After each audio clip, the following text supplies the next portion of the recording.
لیجئے خالی داماں،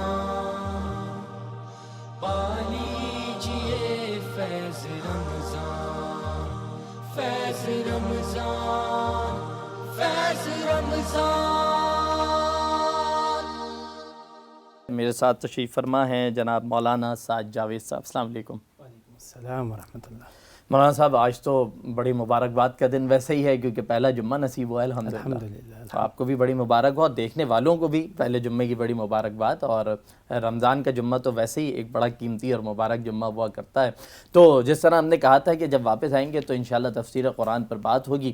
مولانا صاحب، کل 5واں پارہ مکمل کیا تھا، خواتین کے حقوق کی بھی بات ہوئی تھی، یہود و نصارہ سے متعلق بھی احکامات دیے گئے تھے۔ بیان کیجیے گا، 6واں پارہ ہے اور اس میں اللہ رب العالمین کے ارشادات کیا ہیں؟ بسم اللہ الرحمن الرحیم، نحمدہ ونصلی ونسلم علی رسولہ الکریم، اما بعد۔ 5ویں پارے میں جہاں یہود و نصارہ کے احکامات اور ان سے متعلق ان کی کارستانیوں کا ذکر تھا، وہیں منافقین کی منافقت کا پردہ بھی چاک کیا گیا تھا، اور ان کی وہ برائیاں اور ان کی وہ کارستانیاں جو اسلام اور اہل اسلام کے خلاف تھی، ان سب کو آشکارا کیا گیا تھا۔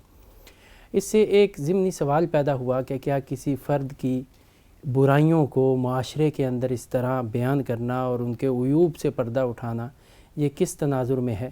اللہ رب العزت نے 6 پارے کی ابتدا اسی سوال کے جواب سے کی اور واضح کیا کہ اللہ پاک کو لوگوں کے عیوب دینی ہو یا دنیاوی ان کو افشا کرنا پسند نہیں ہے، الا یہ کہ کوئی ایسی صورتحال پیش آ جائے جس میں اجتماعی طور پر ضروری ہو جائے کہ اس حوالے سے ان عیوب کے اوپر آواز بلند کی جائے۔ مثلا مظلومین کو اس بات کی اجازت دی گئی ہے کہ وہ ظالم کے خلاف آواز بلند کر سکتا ہے اور اس کی ان برائیوں کو جو لوگوں کی نظروں میں چھپی ہوئی ہیں ان کو واضح کر سکتا ہے۔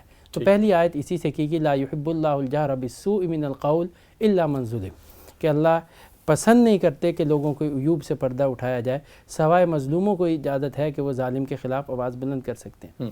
اس کے بعد اللہ رب العزت نے یہودیوں کی خباثتوں اور ان کے بیجا قسم کے بیہودہ مطالبات کا تذکرہ کیا ہے۔ یہود نبی کریم صلی اللہ علیہ وسلم سے یہ مطالبہ کرتے تھے کہ آپ جو ہے ہمارے پاس کوئی لکھی ہوئی کتاب لے کر آئیں۔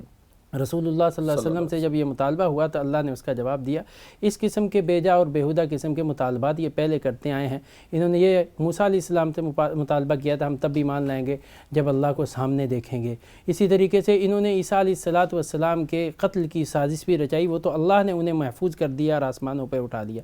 پھر واضح کر دیا گیا کہ تمام انبیاء کا دین ایک ہے، سارے ایک ہی لڑی کے اندر پروئے ہوئے ہیں، اور اس لڑی کی آخری جو ہے وہ نبی کریم صلی اللہ علیہ وسلم کی ذات گرامی ہے۔ لہذا دین کو مکمل طور پر اختیار کرنا اور دینی احکامات پر عمل پیرا ہو جانا ہی میں کامیابی ہے۔ جو اس سے پہلو دہی اختیار کرے گا وہ ناکامی کا منہ دیکھنا پڑے گا اسے۔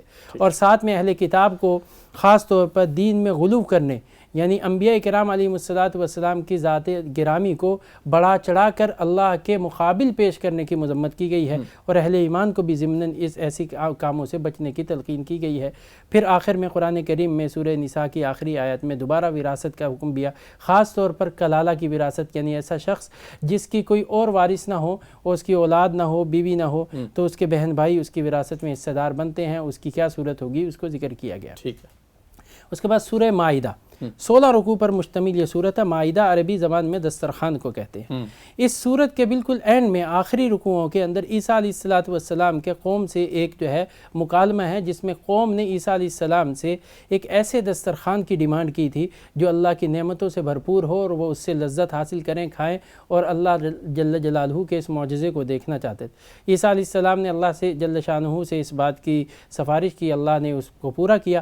تو یہ ایک بہت بڑی بات تھی کہ آسمان سے ایک دسترخوان اترا، لوگوں کی جو ہے مہمان نوازی ہوئی، تو اس وجہ سے اس پوری صورت کو اس سے موسوم کیا گیا۔ ابتداءً اللہ رب العزت نے ہر قسم کے عہد و پیمان کو پورا کرنے کا حکم دیا ہے، چاہے وہ اللہ سے کیے گئے ہوں یا اللہ کے بندوں سے کیے گئے ہوں یا خود اپنے نفس سے کیے گئے ہوں۔ اس کے بعد جو ہے اللہ رب العزت نے مختلف قسم کے جانور جو ویسے تو حلال تھے لیکن مختلف صورتوں میں اس کی حرمت لوٹ آتی ہے، اس کا تذکرہ کیا ہے، اور کچھ ویسے جانور جو پہلے گزر چکے ہیں، خنزیر ہے، میتہ ہے، مردار ہے ان کے، اور ایسے جانور جس کا گلا گھونٹ کر مار دیا گیا ہو، جو کسی چوٹ سے مر گیا ہو، ان کے کھانے سے منع کیا گیا ہے، اور شکار کے حوالے سے شکاری جانوروں کے احکامات ذکر کیے گئے ہیں۔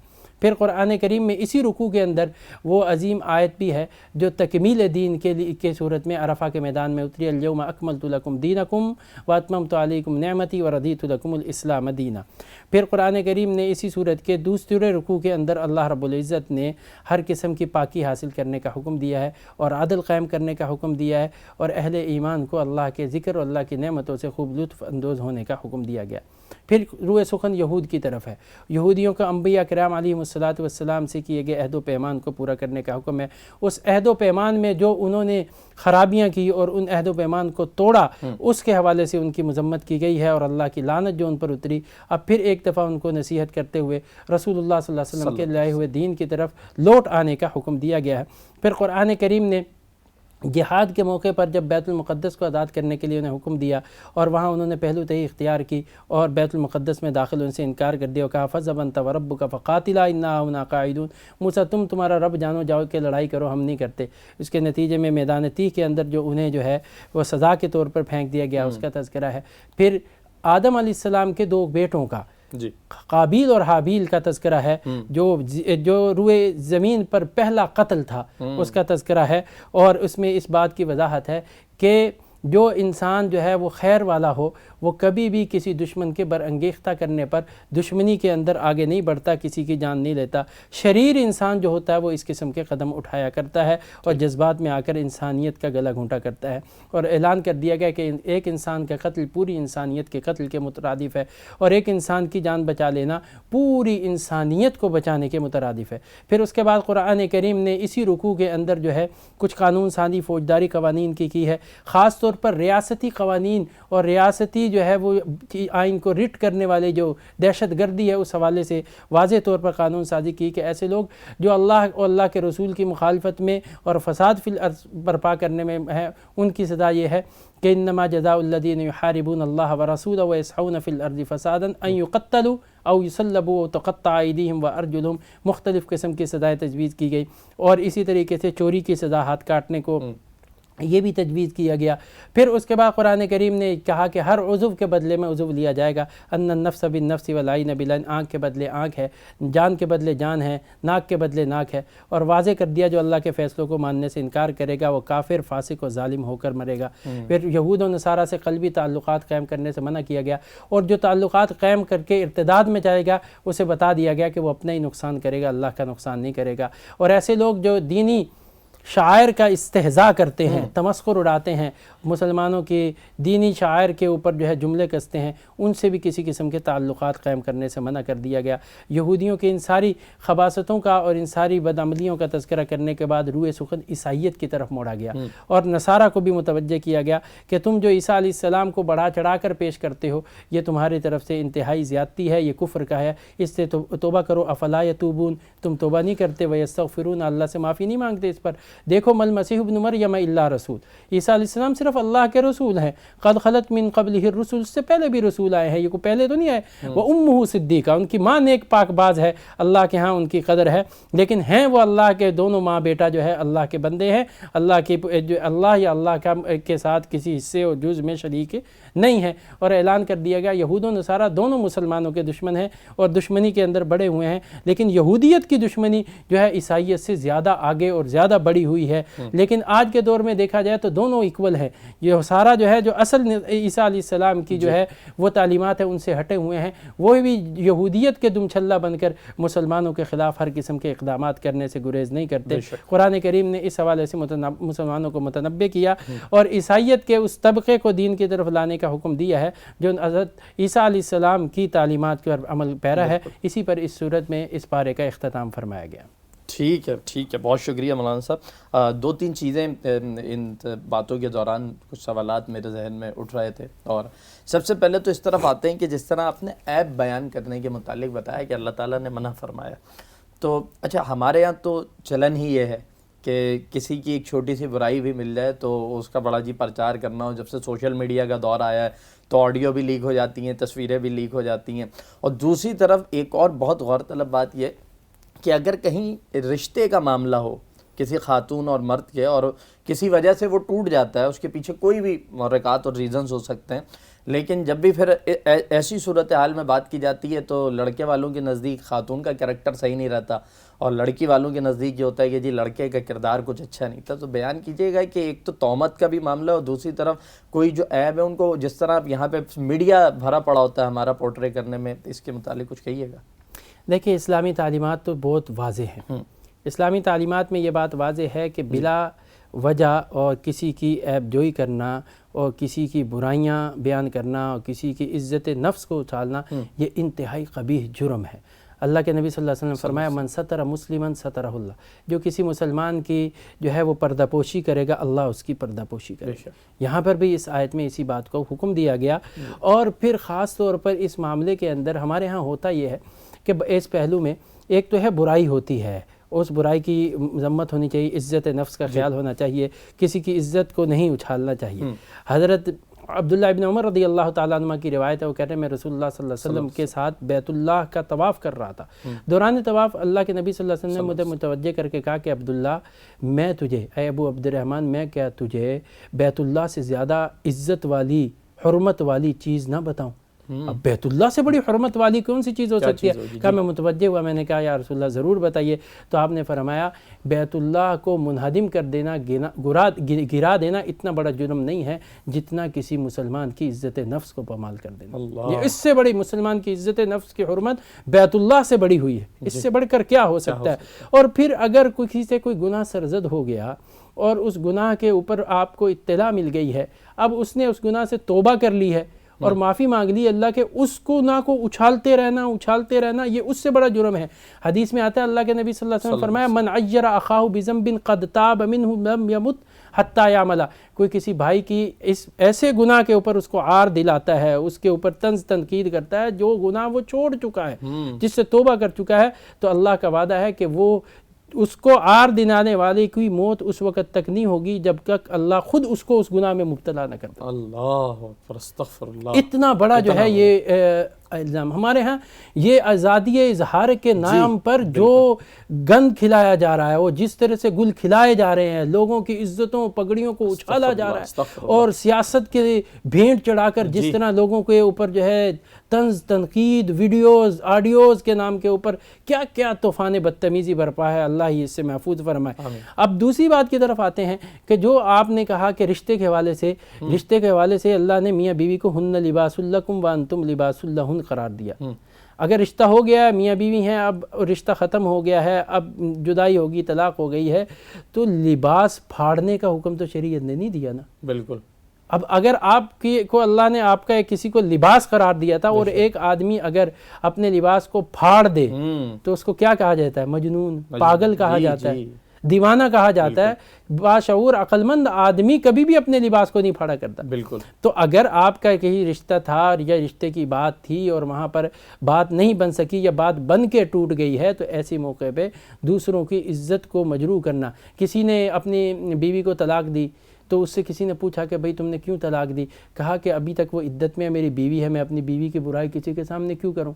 اچھا جب عدت گزر گئی تو وہ سوال کرنے میں پوچھا اب تو عدت گزری، اب بتاؤ تم نے کیا کیا؟ بولا اب وہ میری بیوی رہی، غیر عورت ہے، میں غیر عورت کی برائی کیسے کروں؟ تو ہم اگر اس کو اسلام کی اس خوبصورتی کو دیکھیں تو بہت ساری چیزیں کلیئر اور واضح ہو جاتی ہیں. ٹھیک ہے. ساتھ ہی یہ بھی بیان کیجیے گا کہ ایک تو یہ ہے کہ عیبوں کے اوپر پردہ رکھا جائے، لیکن ایک ایسا فرد ہے کہ جس کی کوئی برائی کسی سے پوشیدہ ہے اور وہ آنے والے وقتوں میں اس کے لیے باعث نقصان ہو سکتی ہے، تو ایسے موقع پہ کسی فرد واحد کو متنبہ کیا جا سکتا ہے کہ یہ فرد ان خامیوں کے اندر مبتلا ہے، تو آپ نے ذرا اپنے آپ کو ذرا بچ بچاؤ کے رکھ کے چلنا ہوگا. یہ اس صورت میں ہے، بالکل صحیح فرمایا، ایسا ہو سکتا ہے، لیکن یہ اس صورت میں ہے کہ جب آپ کسی کو جو آپ کا بہت قریبی ہے اور آپ کو لگ رہا ہے کہ وہ اس سے نقصان اٹھا لے گا، تو اس کو متنبہ کرنے کے لیے کیا جا سکتا ہے. ام المؤمنین حضرت عائشہ رضی اللہ تعالیٰ عنہ کہتی ہیں کہ میں حضور اکرم صلی اللہ علیہ وسلم کے ساتھ بیٹھی تھی حجرے مبارک میں، تو باہر سے آتا ہوا منظر تھا، نظر آتا ایک شخص آتا ہوا دکھائی دیا. حضور نے مجھے کہا کہ عائشہ اس شخص سے بچ کر رہنا، اپنی قوم کا بڑا برا آدمی ہے. اب بظاہر تو آپ صلی اللہ علیہ وسلم نے اس کی برائی کر دی، لیکن جیسے ہی وہ مسجد نبوی میں آیا تو آپ نے بڑی آؤ بھگت کی، بڑی اس کی جو ہے وہ خاطر تواضع کی اور بڑے، تو جب وہ واپس چلا گیا ام المومنین کہتی میں نے پوچھا یا رسول اللہ آپ نے ایسا کیوں کیا جبکہ وہ برا تھا؟ حضور نے فرمایا وہ اس کے اخلاق تھے، یہ میرے اخلاق۔ اس سے علماء نے جہاں یہ بات اخذ کی ہے کہ اپنے اپنے اخلاق کے مطابق برتاؤ کریں، وہاں یہ بھی اخذ کیا ہے کہ ایسے موقع پر جہاں کسی بہت قریبی کو کسی سے نقصان پہنچنے کا اندیشہ ہو تو اس کو متنبع کرتے کے حوالے سے اس کی وہ برائی بیان کی جا سکتی ہے، لیکن اس برائی کو لوگوں میں اور مجمع میں پھیلانا اور اس کے اندر جو ہے اس کو برا کرنا، گندا کرنا، اس کی عزت کو مجروح کرتے رہنا، یہ قطعاً اس کی اجازت نہیں ہے۔ یہ مجلس کی حد تک ہونا چاہیے کسی کو متنبع کرنے کے لیے، اور اس میں بھی حد سے نہیں بڑھنا چاہیے، ایک حد تک قائم رہنا چاہیے۔ ٹھیک ہے، حدوں سے تجاوز نہیں ہونا چاہیے، ہر آزادی کی کوئی نہ کوئی جو حدود ہیں وہ متعین کی ہوئی ہیں۔ عہد و پیمان کے متعلق بھی بات ہوئی، اب وعدوں کا تو عالم یہ ہے کہ روزانہ دسیوں ہوتے ہیں اور ماشاءاللہ دسیوں کے دسیوں معذاللہ توڑ دیے جاتے ہیں، اور معاشرہ اسی کی ڈگر پہ کہ آپ نے کسی چیز کو صرف کسی کا دل رکھنے کے لیے بھی کہنا ہو تو آپ کو عہد کر لیتے ہیں۔ ابھی تو پچھلے دنوں میں دیکھ رہا تھا کہ پولیٹیشین کا بیان تھا، انہوں نے کہا کہ شادی سے پہلے اور الیکشن سے پہلے کے وعدے ہوتے ہی چھوڑ دینے کے لیے اور نہ پورے ہونے کے لیے بیان کیجیے گا۔ دیکھیں نبی کریم صلی اللہ علیہ وسلم نے فرمایا لا ایمان لمن لا عہد لہ، اس کے ایمان کی کوئی حیثیت ہی نہیں ہے جو عہد و پیمان پورا نہیں کرتا۔ یہاں بھی فرمایا اوفو بالعقود، ایمان والو اپنے عہود پورے کرو، اور اتنی اہمیت ہے کہ عہد پورا نہ کرنے والے کو منافقوں میں کی صف میں شامل کیا گیا، اور اتنی اہمیت ہے اس عہد کی کہ یہ روایات میں آتا ہے کہ رسول اللہ صلی اللہ علیہ وسلم جب بدر گئے ہیں لڑائی کے لیے، پہلا مارکہ حق و باطل کا، اور کتنی اہم جنگ ہے جس میں آپ اندازہ لگائیں کہ 313 کے قریب لگ بھگ مسلمان ہیں، اور ان 313 کے پاس ایک گھوڑا ہے، 70 اونٹ ہیں، صرف 17 تلواریں ہیں، بس یہ افراد ہیں۔ سامنے جو ہے وہ دشمن کا 1000 کا اسلحے اور سے لیس، اور اتنا لیس اور اتنے وافر مقدار میں ان کے پاس ساز و سامان ہے۔ روایت میں آتا ہے کہ وہ روزانہ کے 70 اونٹ ذبح کیا کرتے تھے۔ بالکل، ادھر ٹوٹل 70 ہے، ہاں ادھر روز ذبح 70 ہو رہے ہیں، روز ذبح 70 ہو رہے ہیں۔ اس ایسے عالم میں ایک ایک بندے کی کیا قیمت ہوگی، ایک ایک اسلحے کی کیا قیمت ہوگی۔ اس حوالے سے دیکھیں کہ حضرت حذیفہ بن یمان رضی اللہ تعالیٰ عنہ دونوں کہتے ہیں کہ میرے والد یمان اور میں حذیفہ ہم دونوں مکہ سے ہجرت کر کے مدینہ طیبہ آ رہے تھے، اور ادھر معرکہ بدر برپا ہو رہا تھا، جس کے متعلق واضح کیا گیا کہ جو بدر میں شریک ہو گیا اس کا ہر گناہ اور ہر غلطی معاف ہے۔ اتنا بڑا جو ہے اعزاز ہے بدری ہونا۔ کہا کہ ہم جب چلنے لگے تو ابو جہل کے لشکر سے آمنا سامنا ہو گیا۔ ابو جہل نے کہا کہ تمہیں نہیں جانے دوں گا، تم جا کر وہاں ہمارے خلاف لڑائی کا حصہ بنو گے، ہمارے خلاف لڑو گے، لہذا تمہیں نہیں جانے دوں گا۔ کہا میں نے اور میرے والد نے عہد کر لیا کہ نہیں، ہم صرف مسلمانوں کے پاس جا رہے ہیں، ہم تمہارے ساتھ کسی لڑائی کا حصہ نہیں بنیں گے۔ اب ہم وہاں سے چلے، جب ہم بدر کے پاس پہنچے تو وہاں معرکے کی برپا تھا، تو ہم نے حضور اکرم صلی اللہ علیہ وسلم کے سامنے سارا ماجرا پیش کیا اور آپ سے جنگ میں شامل ہونے کی درخواست کی۔ حضور نے کہا کہ ایسا نہیں ہو سکتا، تم عہد کر کے آئے ہو، تم نے عہد کیا کس سے؟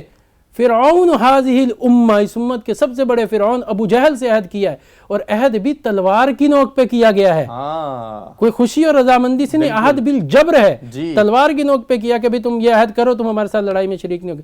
یا رسول اللہ عہد کی حیثیت یہ ہے کہ ہم سے زبردستی لیا گیا۔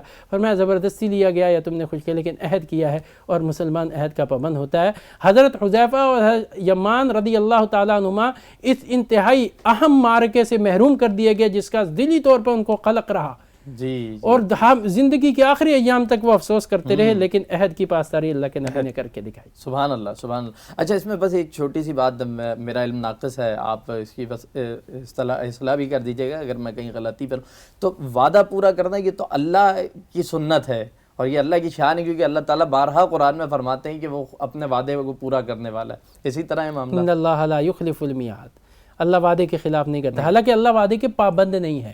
جی، یہ بات سمجھنے کی ہے، بالکل، ہاں پابند نہیں ہے، اللہ کسی کے پابند نہیں ہے، وہ کسی کے وعدہ تو پابندی تو وعدے کی ماتحتی کے ساتھ آتی ہے نا، کہ کسی کے ساتھ کوئی ریلیٹڈ ہو۔